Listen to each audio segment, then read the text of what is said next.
Hello and welcome to SimonHeals. My name is Simon, and if you are familiar with this channel and you've listened to any of my previous videos, you'll know really that this channel is about me sharing my personal healing journey, which I've been really kind of committed to for about the last 16 years since I had an initial awakening. And that journey just really continues. At the moment, it kind of seems to be never ending. And really sharing that with the aim that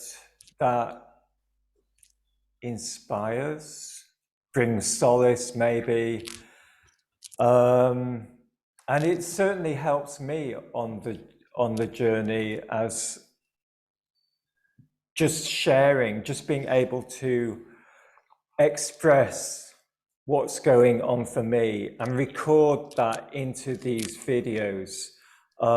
That's so kind of healing and therapeutic for me also.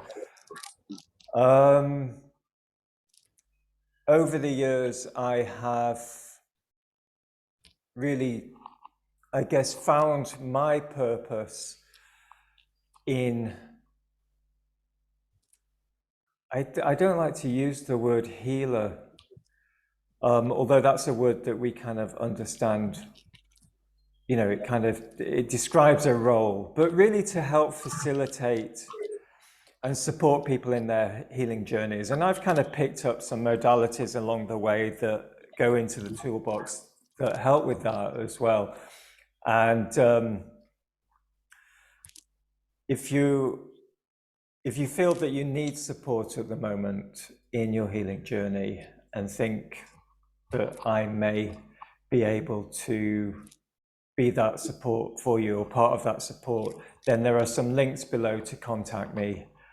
So please do. And as ever, if what you're hearing today resonates with you, then please give us a thumbs up and subscribe to the channel, because that really kind of keeps me motivated, keeps Bob motivated. So you can see Bob there on the screen with me. So I'd really like to introduce to you, should I say, my dear brother in arms over in Australia, Bob Eden. How are you, Bob?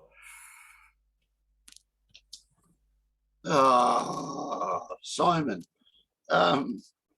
you know, as I've said before, there are no coincidences. This is just another synchronicity in my own life's journey.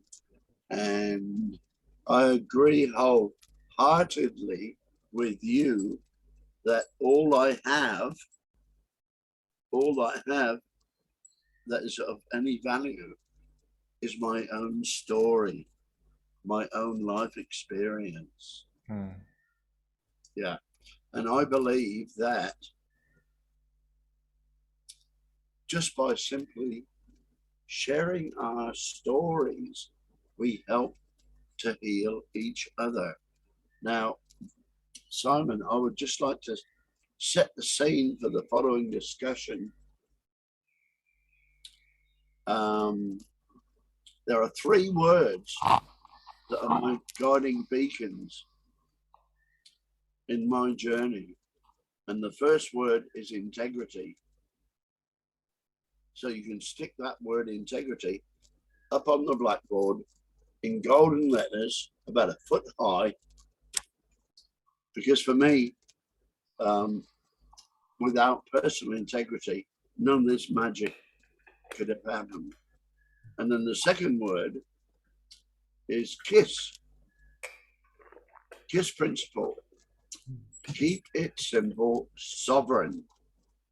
So I've changed the old adage, because I've come to realize that the words I use are my spells.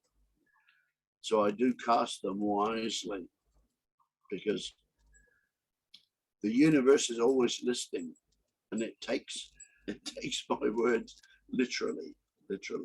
So we got integrity, kiss, and then the third one is something I claim to have invented, is the SUE principle, SUE. And for me, that just means all are sovereign, unique, and equal. And from that, everything else just flows. And I will even be arrogant enough to say that the SUE principle applies to every sentient being in the whole of creation, the whole of the universe. So the way I look at us as part of the wholeness of creation is that whatever being you are, whether you're an ant or an amoeba or an intergalactic blah, blah, blah, blah, in a multiverse,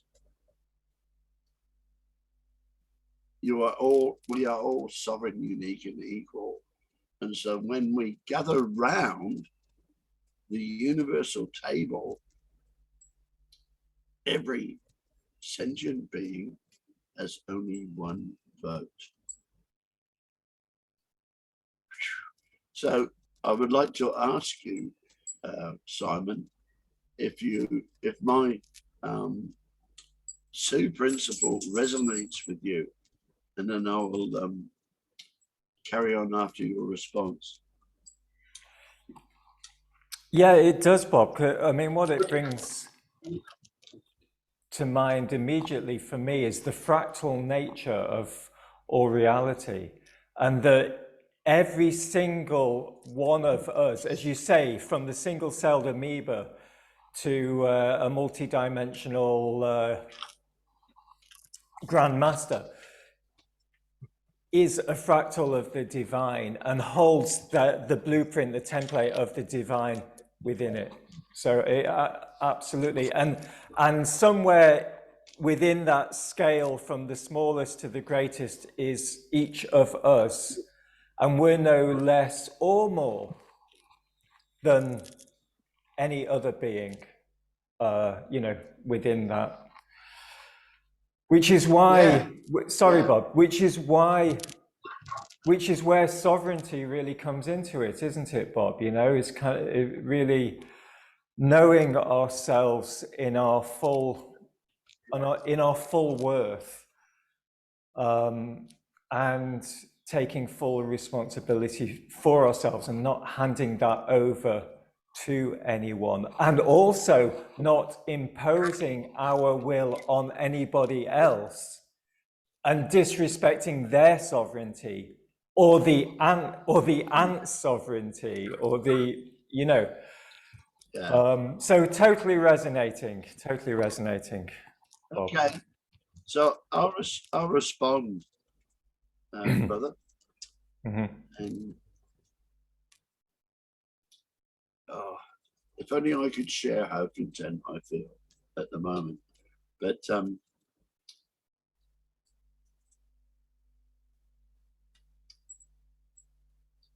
I'm a sovereign. And my sovereignty does not depend on the sorry, can I borrow your tea?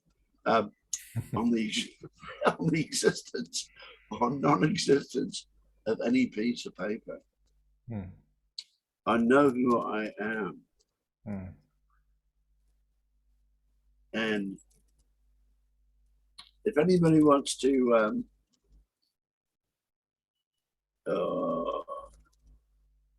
know more about me, I'm not going to wipe their ass for them, but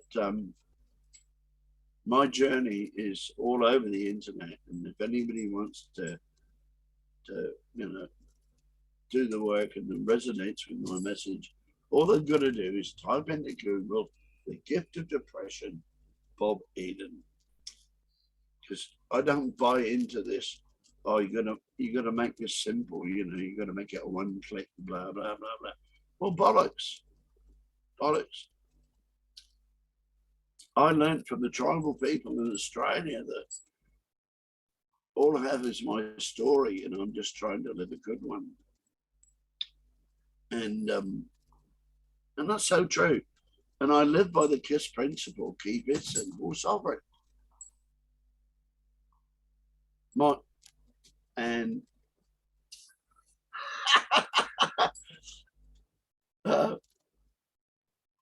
my mind is just a tool that I use when I choose, for I'm so much more than my mind. So now I live in the heart space. And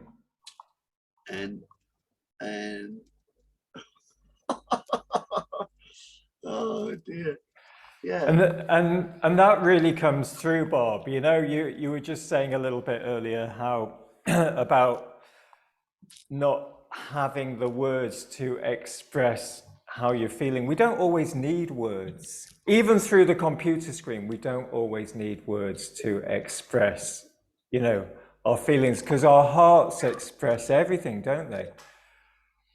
Well, Mark, Simon. Yes. Sorry. Yeah. Well, Simon, for me, within the silence of my heart, I have found a place I call my knowing, and my knowing has no words. So for me, thinking is the language of the mind, but feeling is the language of the soul. So that, you know, and staying heart-centered in heart space, I'm made of unobtainium. You know, I am indestructible. I am so powerful.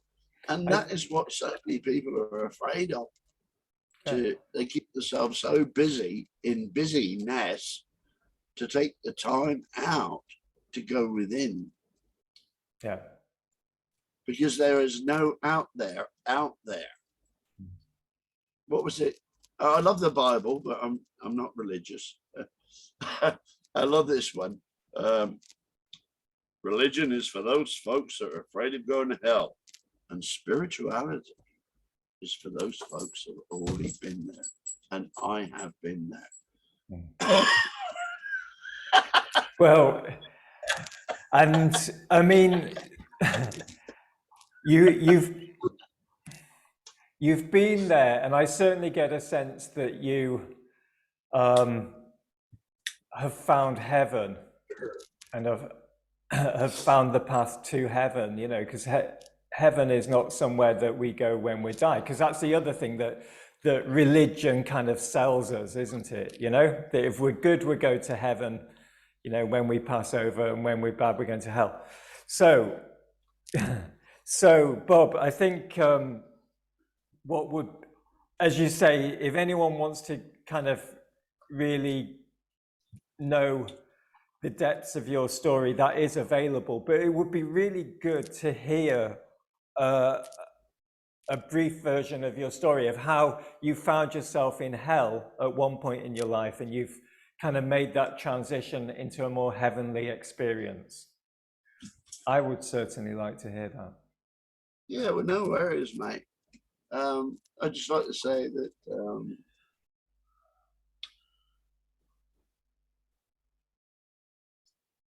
oh, dear. Yeah, my real life began when I decided to take full responsibility for this life that I do create. I am master and commander of this life. And what I love about that is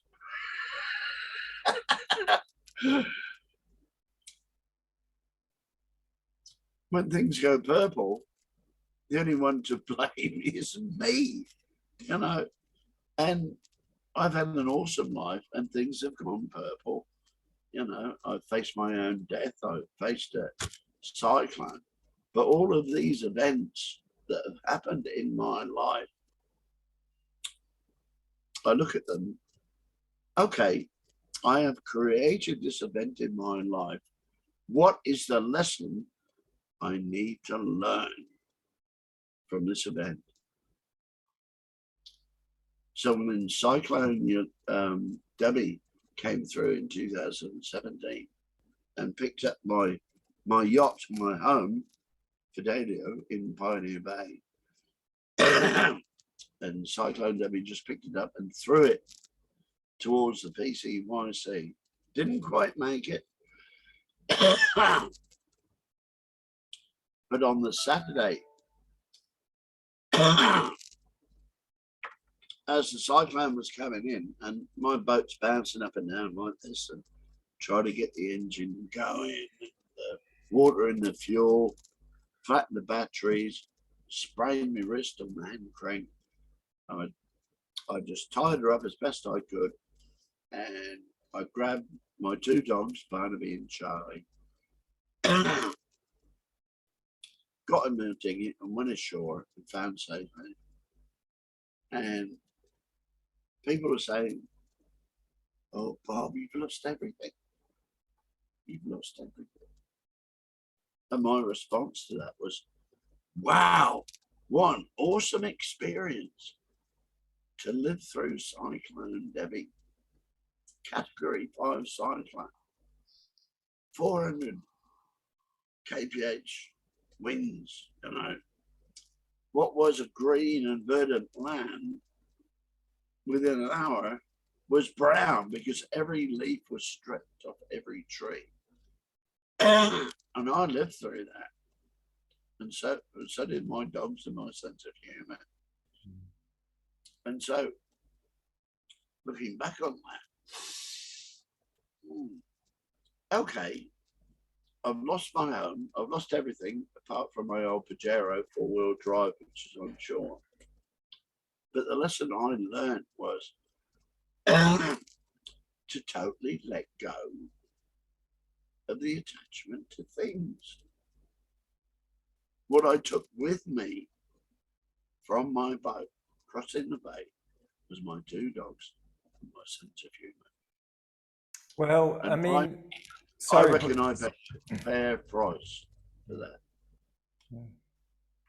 Yeah, no, I just want to interject there, because really that defines sovereignty as well, doesn't it? Is that independence of stuff, of things.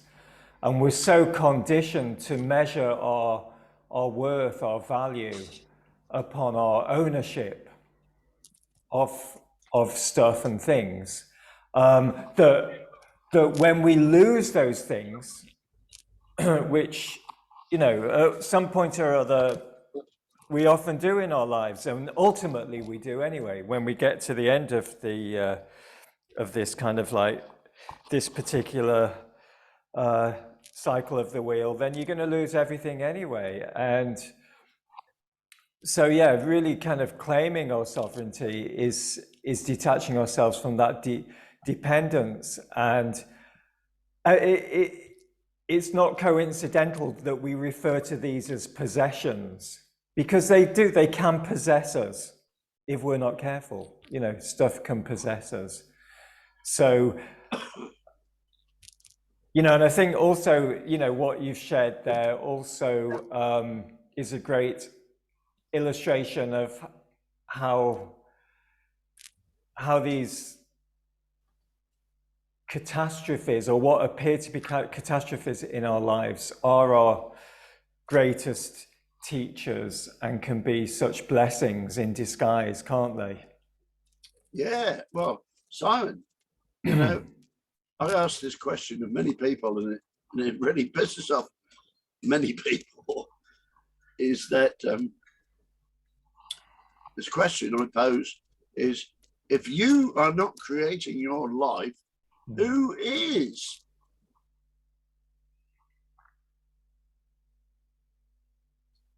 Hey, in 2005, I became a ship's captain, master and commander. And the first time I took a boat out, it's full of all these people looking forward to a wonderful 3-day, 2-night trip around the Whitsunday Islands. And I'm up there shitting myself thinking, bugger, Bob, the buck stops with you. You are responsible for the lives of these people. You're responsible for the safety of the vessel, the safety of the crew, and even the vibe on the boat. And then, bing, the light bulb went off. And I'd just been watching that Russell Crowe movie on Master and Commander. So all I did was I took that ideology and translated it into my life.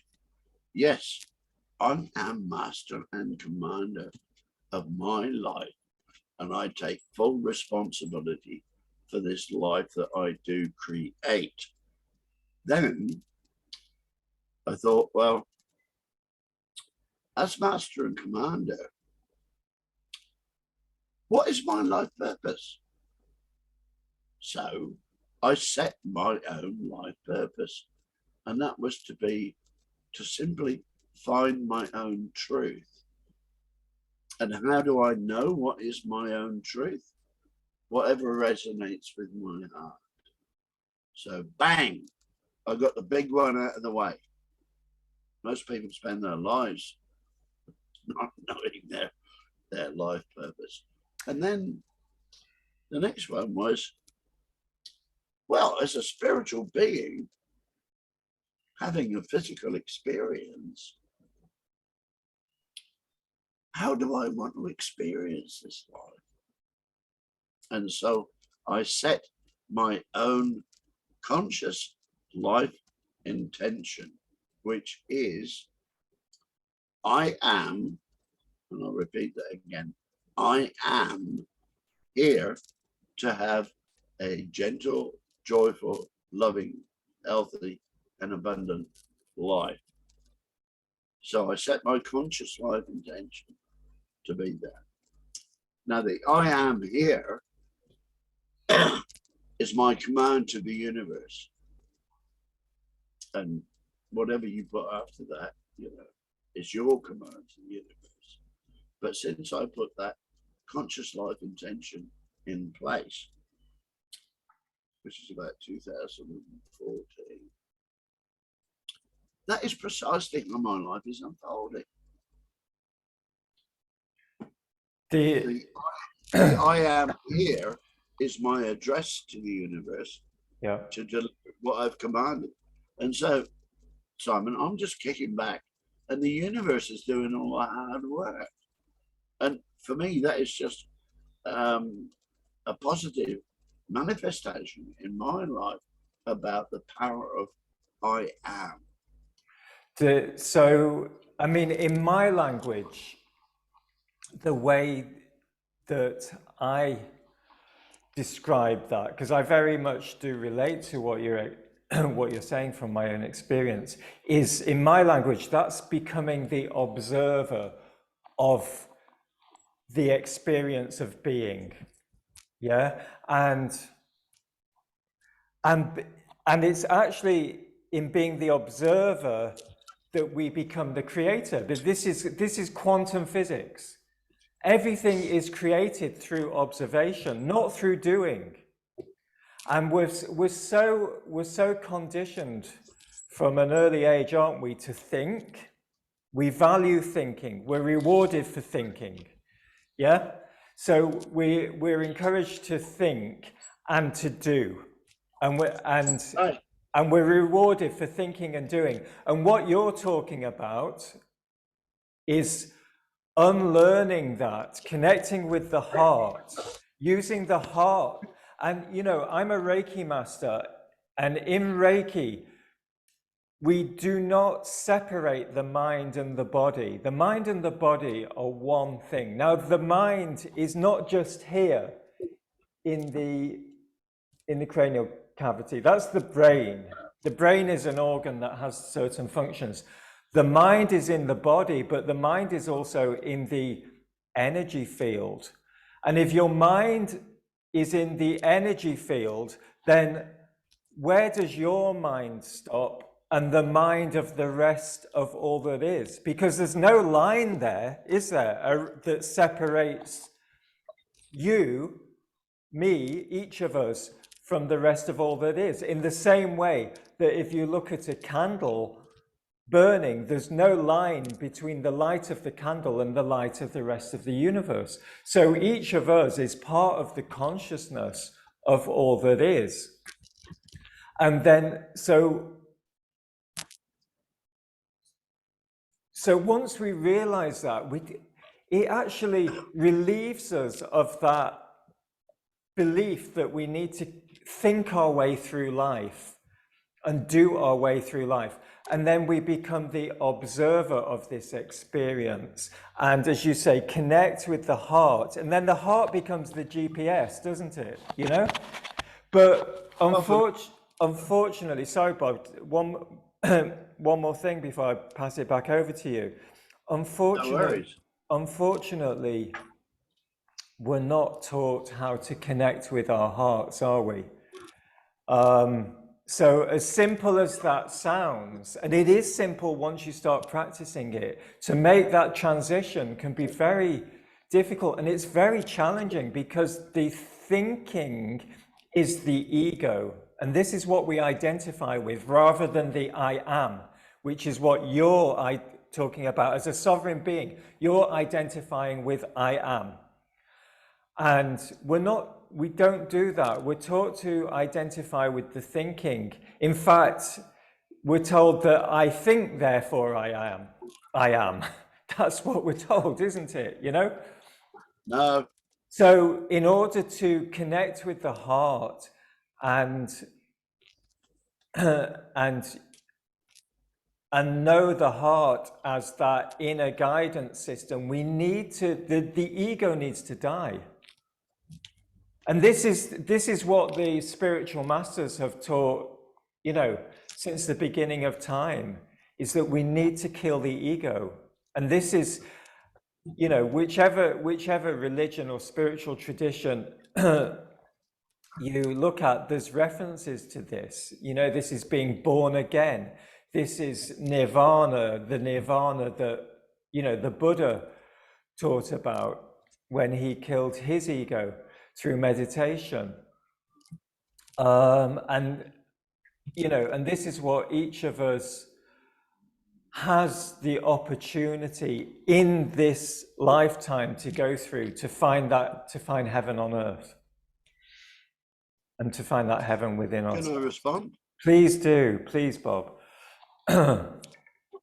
Well, give me 30 seconds because my dog Charlie needs to pee. So, and my dog is my guide. Coming up. Dog away.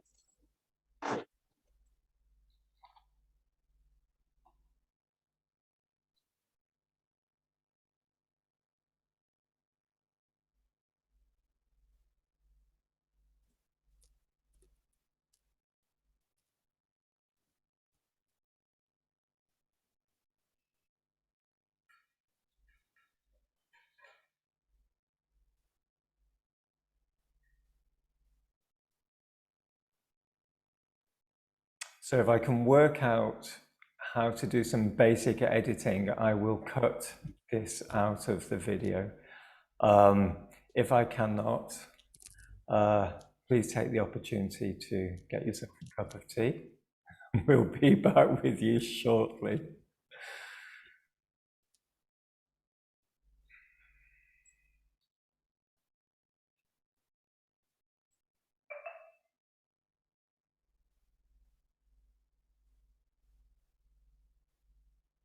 We can also use this opportunity just to meditate.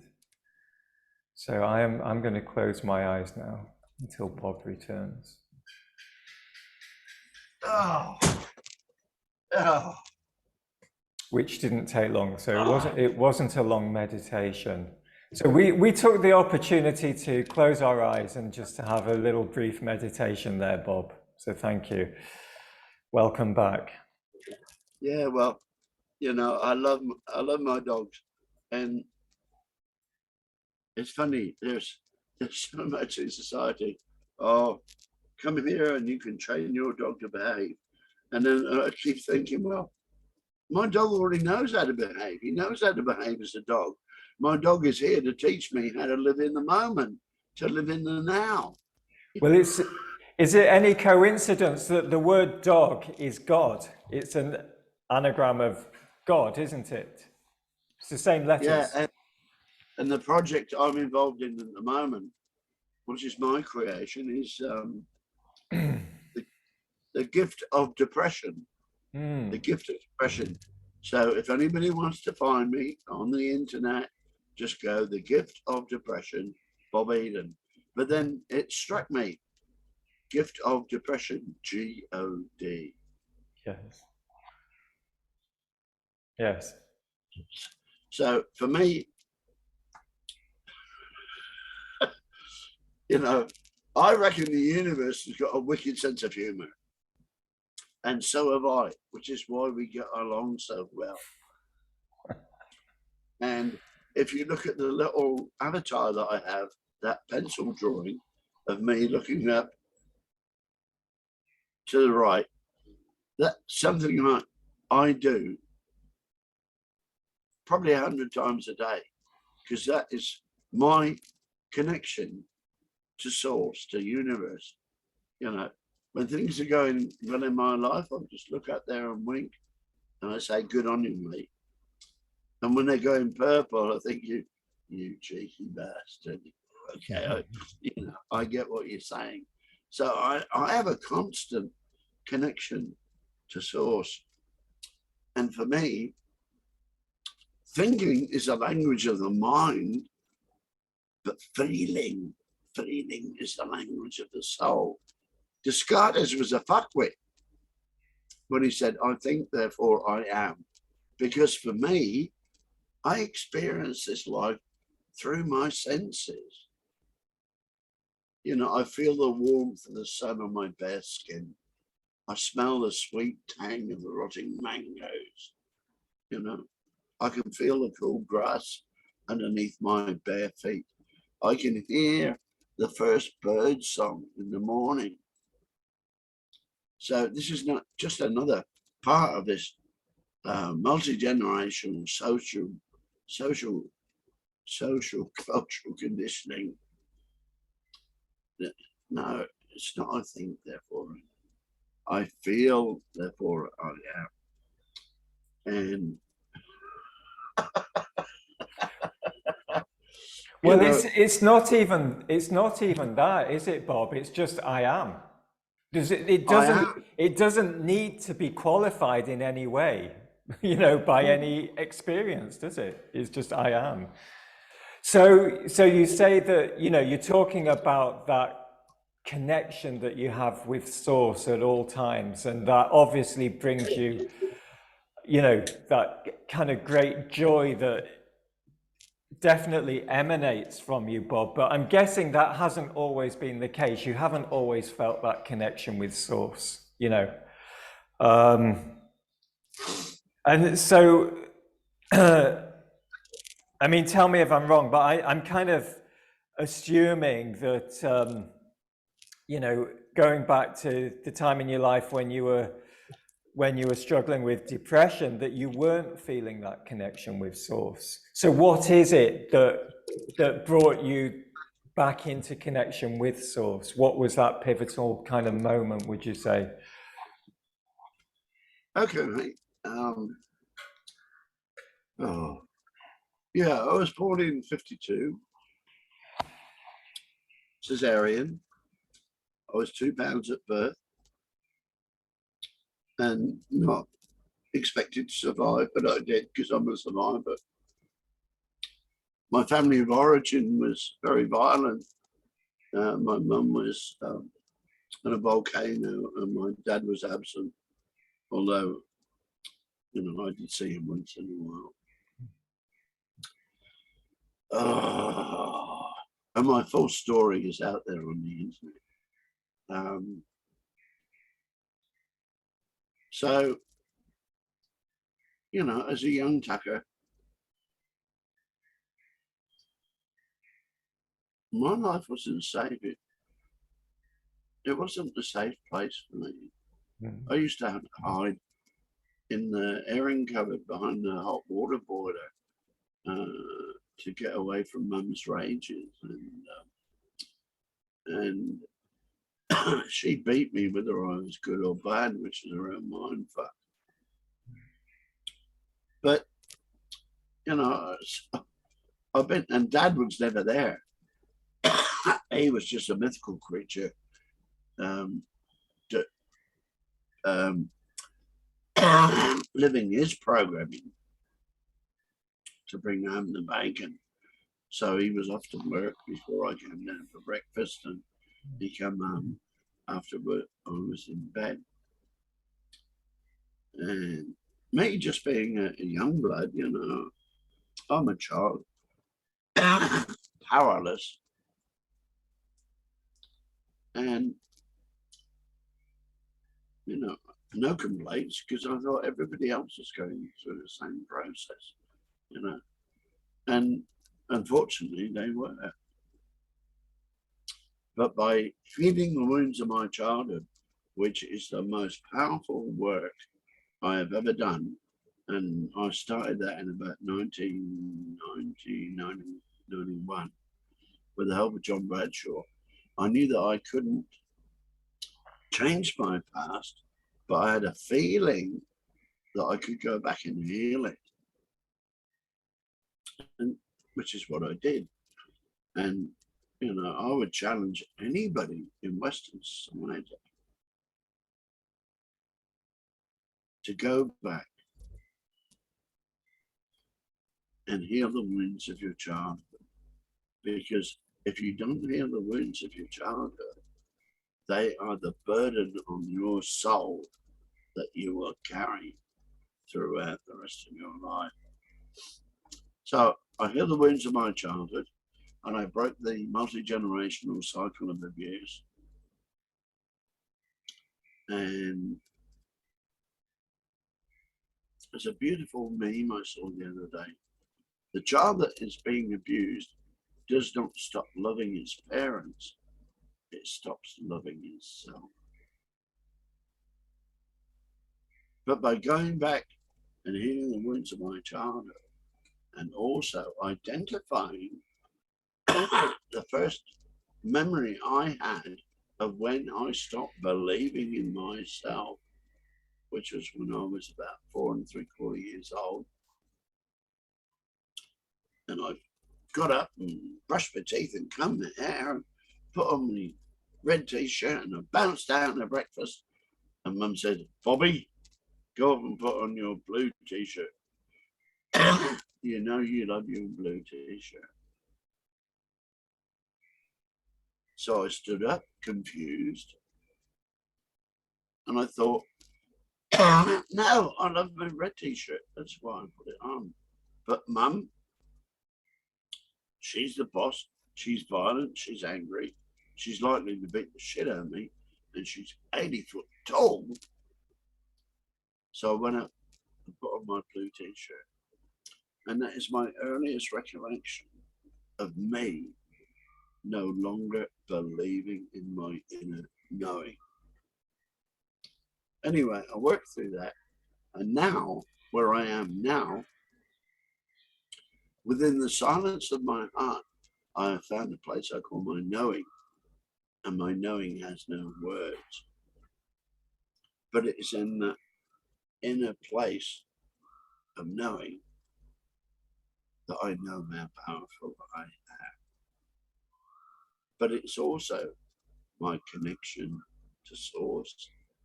And it's also my connection to a place that I call the universal galactic library of all that there is to know.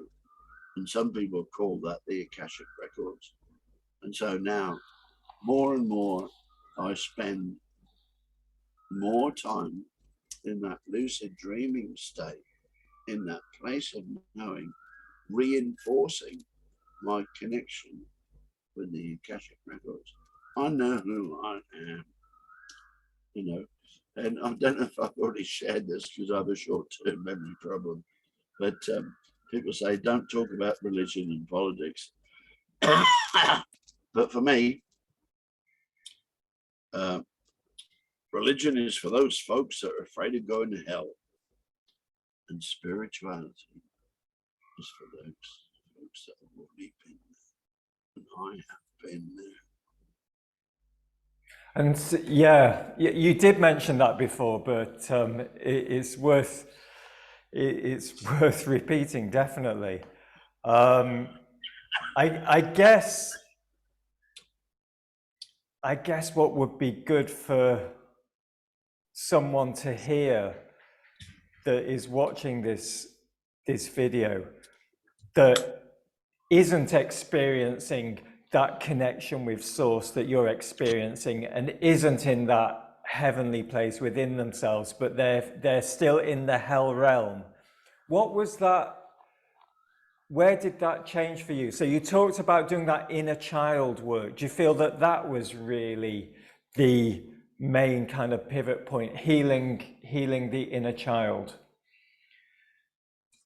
Well, Simon, you know, and I am the participant, but I am the observer of me in my life.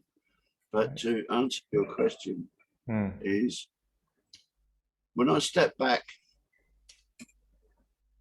I was born into this existence as a magical little being. And when I look at a child that is just tottering about, you know, 2 years old, imagine it, you know, and they've got their little starfish fingers out there and they're just wobbling around, and the world is a beautiful place. And then 7 years later, you look at them and they're like robots. All the magic has been beaten out of them. And so for me, those first 7 years of this beautiful magical spirit coming into this existence, and to have the magic beaten out of them, and that, for me, that's the biggest crime. Is that I'm on a for me, innocence is my birthright, and I am after anyone or anything that has tried to take that away from me. So you're saying that now you really spend a lot of your time is spent in that, what you described, like that kind of lucid, almost like lucid dream state. Now, this is the theta brainwave. When we're in the theta brainwave, which is a very slow brainwave state, function state, rather than in a higher frequency state that we spend most of our time in. And interestingly enough, children between the age of between birth and 7 are predominantly in theta, and it's from 7 years old that the brain starts to go into those high frequencies. And that's why before we're 7 years old, you know, we connect with, you know, with the spirit worlds and with the angels, and we go into the woods and talk to the trees and the squirrels, and certainly that was my existence. And I think what you're talking to there as well is the mystical experience that that we have access to, whatever age we're at, when we quieten our brains and take our brains down into that theta state, which we can do through meditation. We can do that through many healing modalities like hypnotherapy, theta healing, Reiki healing. They will take us down, take our brains down. And then when we're in that theta state, it's extremely healing. And yeah, it's definitely where we have those mystical experience and we are able to communicate much more directly with the divine, and we kind of quieten, the monkey mind is quietened, you know. Well, so it well, you know, until you can silence your mind, how will you ever have peace of mind? yeah. And going back to my Sue principle, sovereign, unique, and equal, I think the challenge for everyone is to find what works for them. Now, in my life as observer, I just noticed going through my life, oh, I'm whistling now. What am I doing? You know, I'm totally blissful now. What am I doing? So I just consciously do more of that. So for me, all these people say, this is the right way to meditate. Well, that's a load of bollocks. Because it is the challenge for everyone to find that for themselves what puts them in the zone. For me, the biggest tranquil place I have is when I'm tinkering with little engines. Hence my nom-de-plume, a spiritual mechanic. You know, so that for me there are no gurus. I am the only expert on my life, and it is my job to meet my needs. You know? Yeah, for sure. Absolutely. So just going back to the beginning of the conversation, I'm just being a little bit mindful of time here, Bob. No, because as much as I could listen to you for ages here, but I'm just thinking of the listeners. But just going back to the beginning of the conversation, so you shared with us the three words that are really like the kind of, I don't know, like the touchstone of your life, which are integrity, KISS, keep it stupid, sovereign, and Sue, sovereign. Keep it simple, sovereign. That's what I said. I remembered. Keep it stupid. No, I didn't. I said, keep it simple, sovereign. Anyway, keep it simple, sovereign, which is your kind of adaptation of the keep it simple, stupid. Keep it simple, sovereign. And Sue, so I guess the one that we haven't really talked about directly is integrity. And I think this is really important to actually talk about what integrity really is, because people use this word integrity and they often use it, I feel, inappropriately. So I would really like to hear from you what integrity means to you, for you. Okay, Simon. And it's really easy because it comes under the umbrella of KISS, keep it simple, sovereign. But for me, integrity just means